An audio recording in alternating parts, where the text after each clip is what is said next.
Have you ever struggled with fitting everything into your carry-on luggage? Packing carry-on only can be tough, but it doesn't have to be. In this video, I'm gonna share with you 5 tried and true packing tips that will help you make the most of the space in your carry-on suitcase. If you follow each of these 5 steps, you will never have to be that person that has to sit on their suitcase to get it closed again. Let's get into it.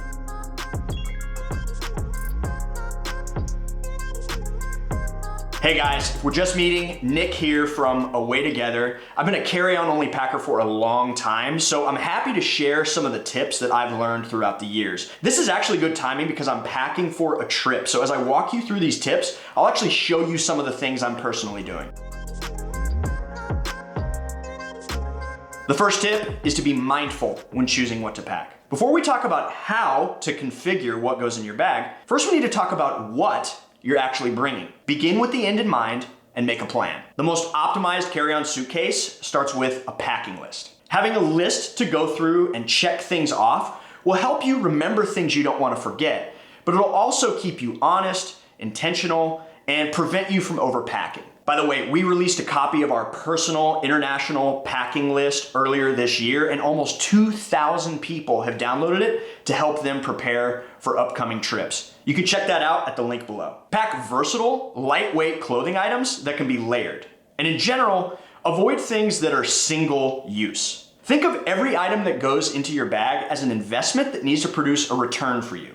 In other words, if a shirt can be worn 10 different ways, that should be worth more than a pair of shoes that has one very narrow, single application. Opt for travel-sized items or items that pack down small if possible. Of course, if you're packing carry-on only, any liquids you bring need to be less than 3 ounces. But think of other things that could be travel size as well. For example, a rain jacket that packs down into itself. Big, bulky items like jeans, boots, big jackets take up a lot of space, and you might need them. If that's the case, I always try to wear mine on the plane if I can help it.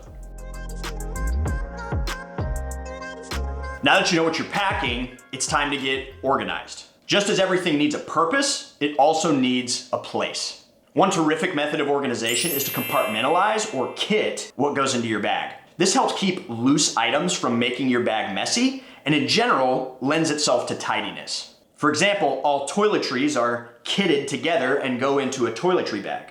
All tops and shorts get put into a packing cube. All underwear and socks get kitted together into their own compartment.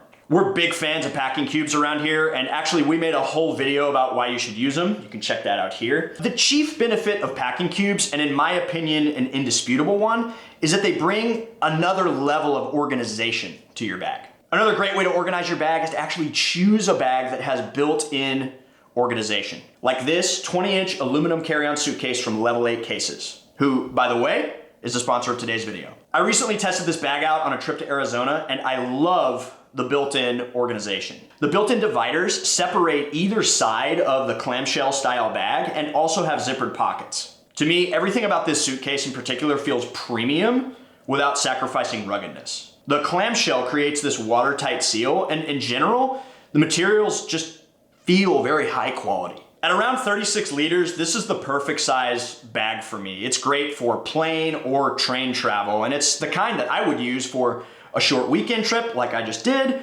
or a longer 10 to 12 day international trip like I'm about to do.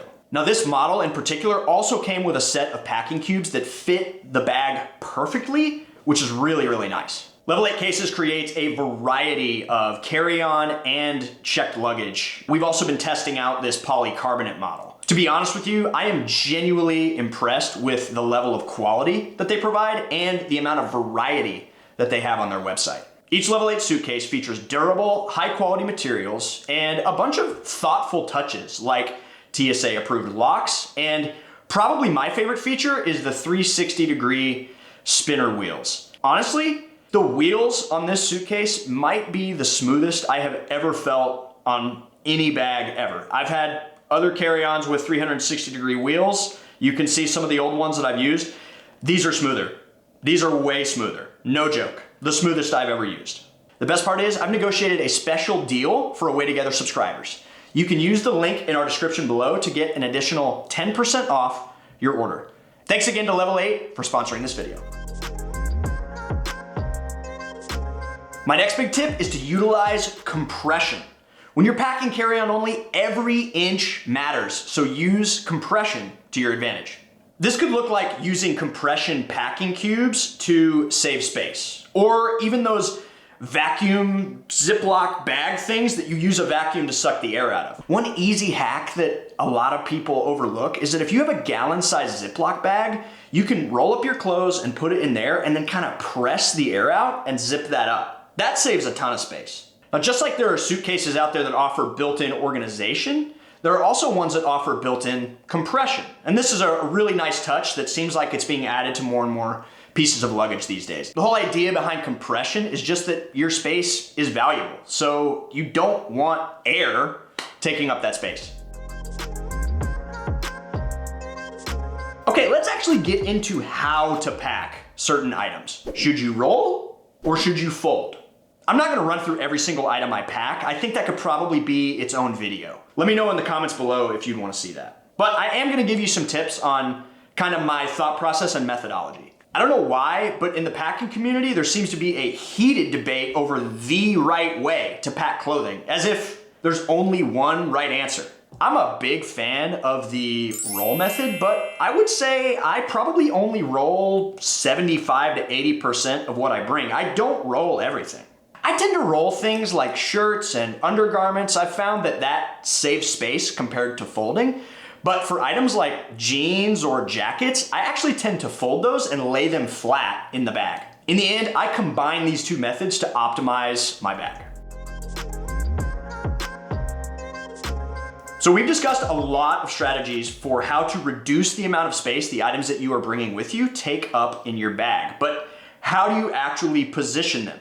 The truth is, if you've followed steps 1 through 4, you've saved a lot of space. I like to take the approach of trying to fill every nook and cranny of my carry-on. If I'm using a clamshell style case like this, I tend to think of it in 2 halves. One side is for clothing, and the other side is for shoes and jackets and toiletries and gear. Take items like pants or jackets and lay them flat. I like to press them around the poles if there are pole sockets running through the bottom of the bag. Clothing like tops, pajamas, and workout gear get rolled up and put into their own individual packing cubes. I do the same thing for undergarments and socks. If you're packing an extra pair of shoes, oddly shaped items that are smaller, like chargers or even extra pairs of socks, I pack those into the shoes and then I face the shoes like they come when they're brand new in the box. If you use packing cubes, you don't have to face them all the same way. Think of this like a fun game of Tetris. The goal should be to have things tight and secure so nothing is shifting around, but your suitcase can still close easily. If you're interested in an in-depth guide on how to pack carry-on only, check out this video. Allie and I lived out of nothing but carry-ons for 6 months, and this is our ultimate guide on how to do exactly that. Thanks for watching, subscribe for more info like this, and we'll see you in the next video.